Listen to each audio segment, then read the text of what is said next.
It's wonderful to be here. I hope everyone's doing well. It's the end of the day. I'll do my best to make this as interesting as possible. My name is Barrett. I am the Data Desk Manager at OCCRP, the Organized Crime and Corruption Reporting Project. How many of you have heard of us? That's awesome. All right. So I'd like to start with a kind of just an introduction to why the Russian asset tracker, how we found oligarchs' wealth. Like, why did we decide to do this? So in February, when Russia invaded Ukraine, we as a network of investigative journalists felt compelled that we had to do something about it. But what could we do? What could we possibly do? Well, we could do what we've been doing for the last 15 years, which is following the money, finding the connections, connecting the dots that tie corrupt behavior to assets, to money, to people. And so that's what we decided to do. The Russian asset tracker was a bold project. The idea behind it was to take what we've been doing, and in the course of 1 month, we wanted to, one, create a library of assets belonging to Russian oligarchs that was well documented and evidenced. At that time, we couldn't find any such thing. Many people reported on Eclipse, owned by Roman Abramovich, right? But who knew for sure, in fact, that Eclipse belonged to Roman Abramovich? How do we know that, right? These are interesting questions. How do we know what we know? And how can we report on them if we cannot prove or document these facts? So that was our goal. Our goal was also, within the course of the month, to not only document existing knowledge, but to uncover new assets within the course of that month and moving forward. That was not an easy task. In fact, it was unknowable whether we would find something, but that was our goal. OCCRP is not itself just a team of investigative journalists. We're a network.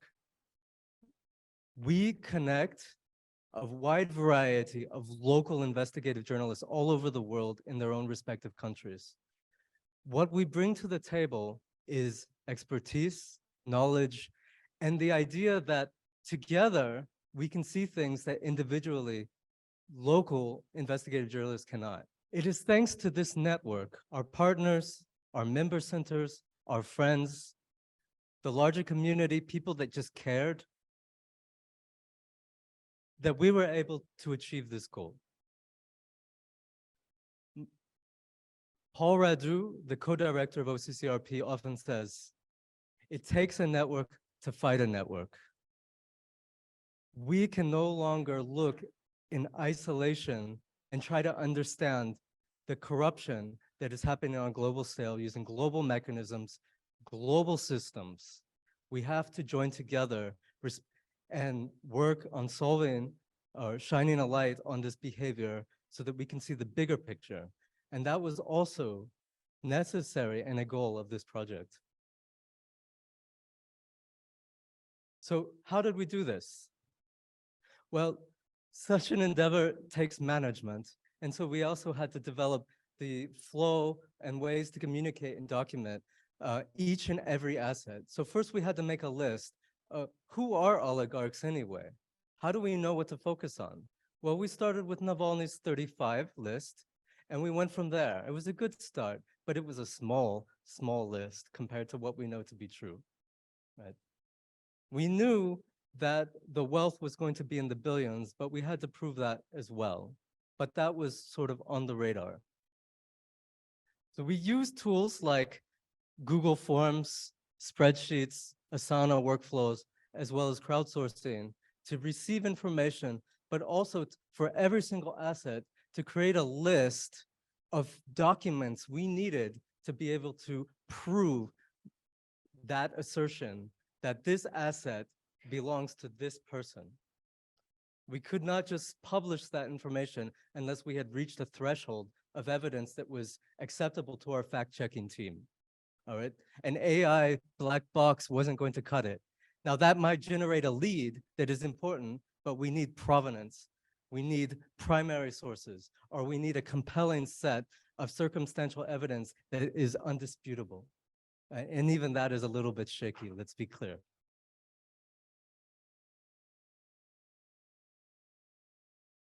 So you can see just the tracking of the documentation and evidence alone was a monumental task. All of this within a month, all of this to be published by the end of that month so that we can have an impact on the situation that was something that we could do.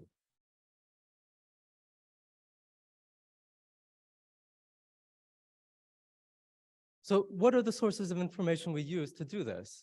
Well, we used everything, anything that we could access to find connections, to find pieces of information, breadcrumbs that would allow us to get from point A to point B, or point A to point Z.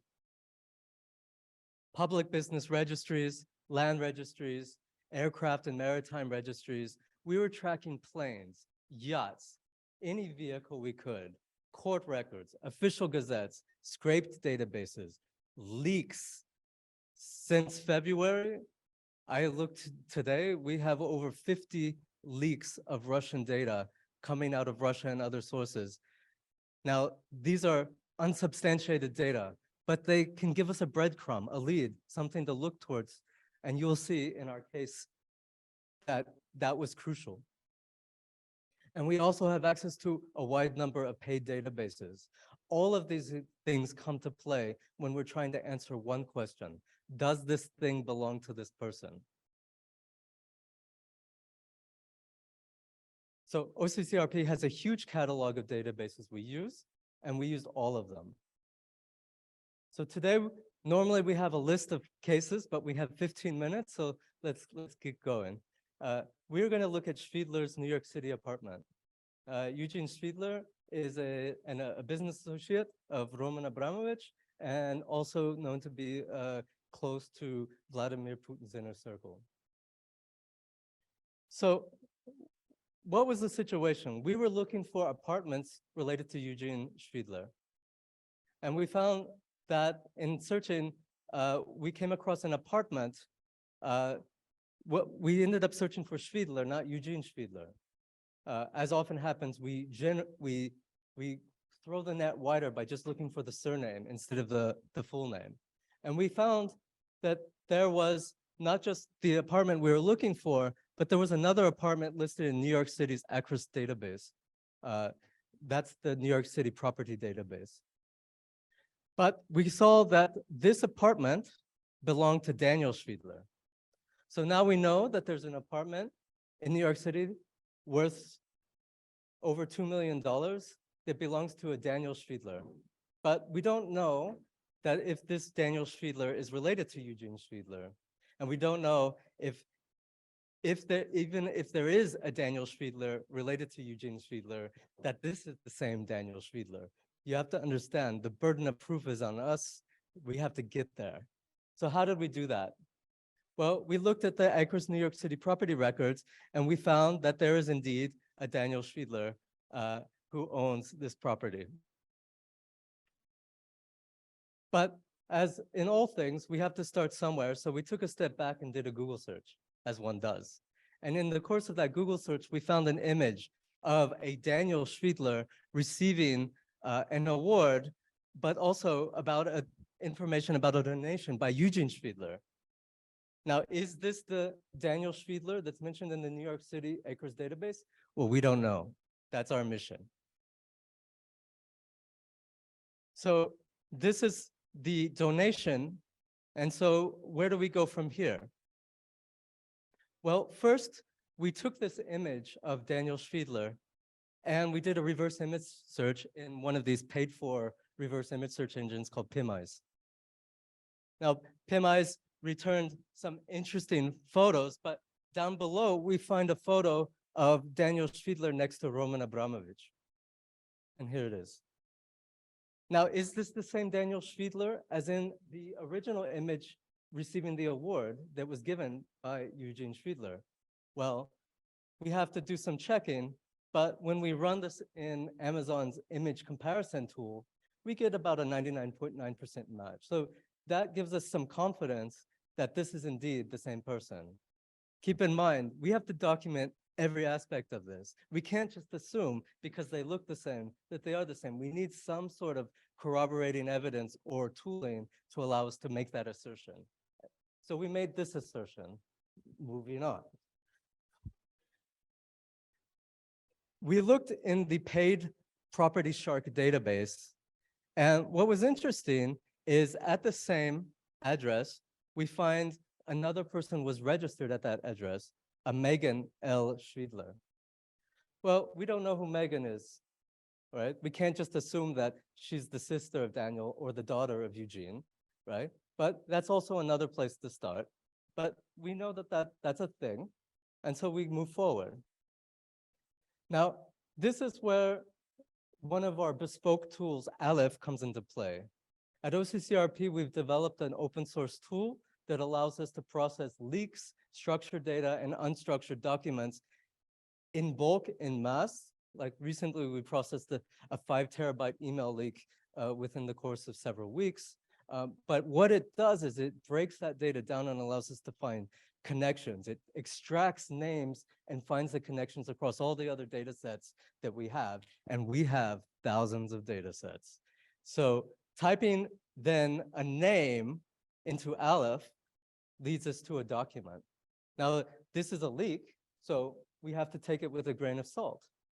But within this email that was leaked, we see that there is a Megan Schwiedler and a Maxim Schwiedler having a birthday party aboard a ship called Le Grand Bleu. Now, we know that Eugene Schwiedler owns a ship called Le Grand Bleu. And I think we can make an assertion that this is that ship and that Megan is the daughter of Eugene Schwiedler. But we're not done because we still can't prove that the Megan Schwiedler at that apartment is the same Megan Schwiedler that's the daughter of Eugene Schwiedler. So we look in cluster maps and we find that there is a Megan Schwiedler, New York, age 23. Well, if she's 23 now, that means that she was born what, like, was it 1998-ish, right? So that's interesting. But if we go back, we can see that she's having a birthday. And this email is from August, right? August. So we know that maybe she was born, she's a 23-year-old born in 1998 around August. So what can we do? Well, with that information, we can go to the New York Voter Registry. And in the New York Voter Registry, you have to type in all this information exactly, or it won't return a result. So we were prepared to go through every single date for as long as it took until we found that birthday. But we didn't have to because Megan Schwiedler was born on August the 1st, 1998. So with all of this circumstantial evidence, we were able to build, albeit somewhat circumstantial, the evidence required to show that the Daniel Schwiedler is related to this Megan Schwiedler because they're both registered at the same address. And this Megan Schwiedler is the daughter of Eugene Schwiedler. And therefore, Daniel Schwiedler is the son of Eugene Schwiedler. And we were able to run with that asset as a confirmed and verified asset, right? So we have in the Russian asset tracker over 220 different assets. We went through this process with each and every single asset, and we continue to do so. But this wasn't without challenges and limitations, as you can imagine. Our threshold for fact-checking at OCCRP is, and rightly so, very high. If we were not able to prove something with a certain degree of confidence, it's thrown out. We are not allowed to write it. You might say, well, that's not what everyone else does. No, it's not. How do we contact these people once we find this? We have to call them for verification. We have to call them to get them to document or to state their side of the story. That's a problem. And how often do we do this? Every time we find an asset? I mean, and how do we value some of these assets? That's an interesting question, and we'll talk about that in a little bit. So fact-checking at OCCRP is ridiculous. Some stories can be finished and take 6 months to get through fact-checking, and some might even longer, because the requirement, the burden is on the journalist to document every statement. If you say the sky is blue, we need geographical evidence that in that place on that day, there were no clouds in the sky. That's the threshold of evidence that we require for every single story, for every statement in every single story. Sometimes it's difficult to know exactly about whom we're talking, and there's quite a lot of variation that we have to account for. Often unique identifiers is what saves us, but sometimes we don't even have that. Entity reconciliation, the method of reconciling two entities, two people from two different data sets and saying these are the same person is not an easy task. And valuing assets is not an easy task either. And sometimes we have to lowball it, even though we know that the property value is way higher. In this case, we have one property, and we knew that it was purchased for one amount, but the construction happened on it since then, and its value was much higher. But we were not allowed to publish the new value because we just didn't know what that value was. We couldn't contact a bank to go do an assessment. And so we were left lowballing it. And this is true with many of the assets. If we look in the Russian asset tracker, we're in now the tens of billions of dollars worth. But you can imagine, if we're lowballing it, what does that mean? So in this case, this was that property, and we had to stick with the sell price. Unfortunately, it's valued probably a lot higher than that. So I think here's an example of where we were unable to initially report on Roman Abramovich's Eclipse yacht, right? So if you Google Eclipse and Abramovich, you get over 1 million search results back. You would say that's truth, but that can't be the sole source of truth, right? So we had to hold off. And what we ended up doing was this. This is the source of our truth before we were able to publish that asset as belonging to Roman Abramovich. We even found crew members and were able to interview them. And basically, in the end, we were able to have enough evidence to say this yacht does belong to Roman Abramovich. But we didn't just do that. We had to get the documentation. We had to get the evidence before we could even make that statement, a statement that was already known to be true by millions of people. So that is our task.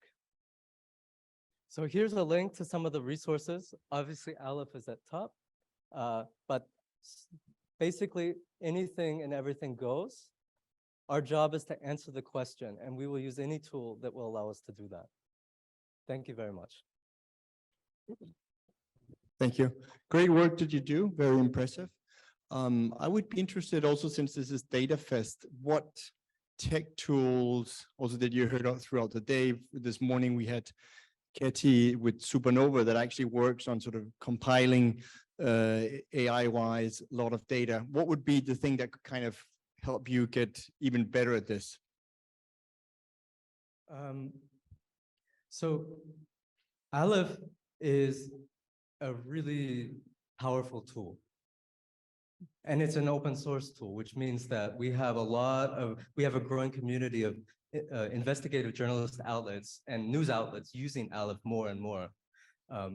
What would improve our process is doing what we're currently trying to do, but the more people who can help us do it, the better as an open source tool, which is, improve how Aleph processes that data, allow new functionality to be added when processing data in.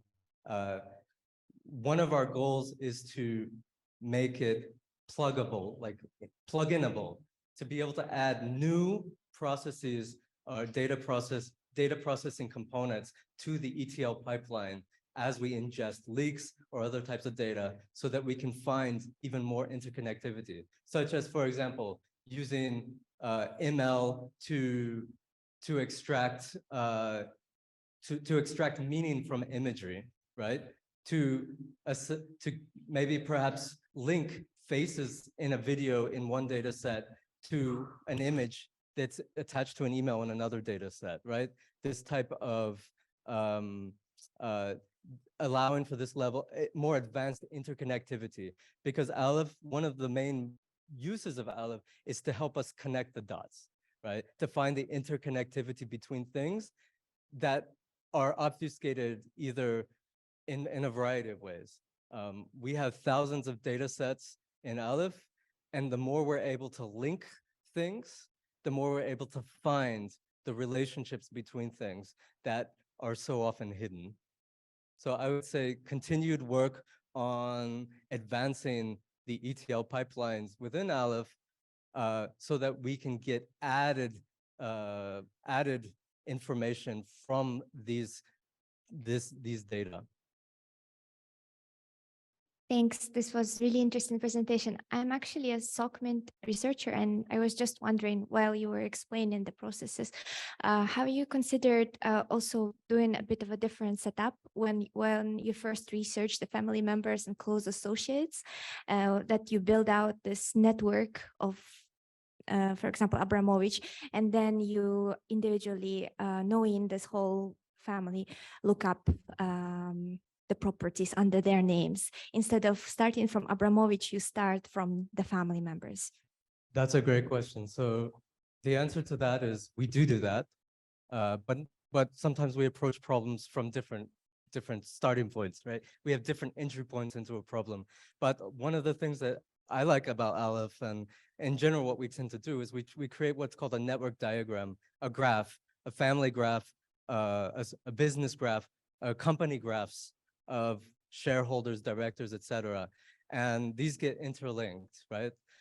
But we can easily create a graph like that in a data set or in Aleph, and then do what's called a cross-reference or matching.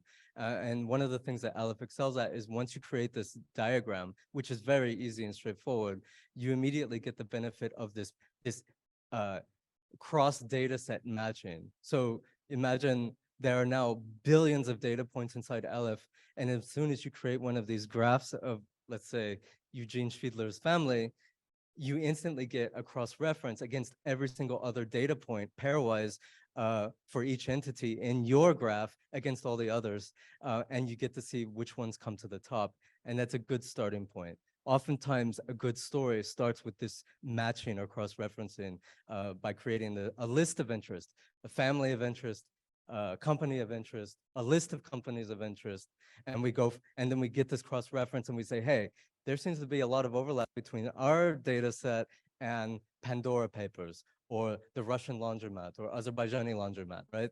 And that immediately gives us interesting places to start looking. These are leads. These are not like the story itself, right? But we have to start somewhere, and this is a good point. So starting with like fleshing out a family tree inside a network diagram in Aleph is an excellent way to get started, and we often do that. So thank you for that question.